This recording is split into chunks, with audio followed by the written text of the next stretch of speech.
In che modo si concretizza questo aiuto?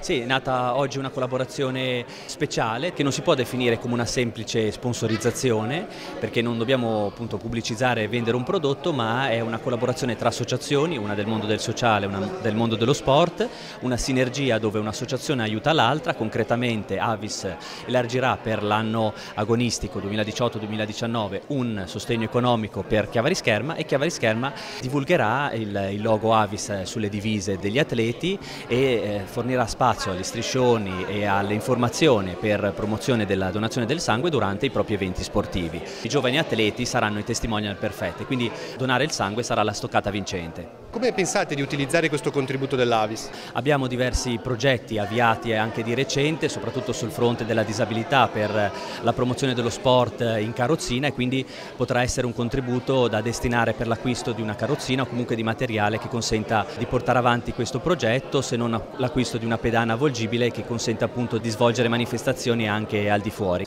Contributo si può dire? 2.000 euro, pensiamo che siano 2.000 euro spesi bene, perché poi soprattutto Chiavari Scherma porterà il nostro nome in giro per tutta Italia e per il mondo. Hanno molte gare, hanno molti happening in giro per l'Italia, quindi saremo visibili. È bello vedere un'associazione che dona qualcosa a un altro gruppo, in questo caso sportivo. Com'è nata questa idea?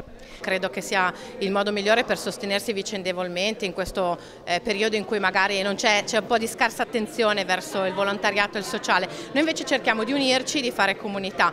Abbiamo cercato delle associazioni che avessero qualcosa in comune con noi. In questo caso abbiamo trovato proprio il piacere di fare sport e di mantenersi in salute. Come sappiamo, per essere donatori, il primo requisito bisogna essere in buona salute, e quindi Chiavari Scherma con la sua mission porta avanti questo che è il nostro anche pensiero.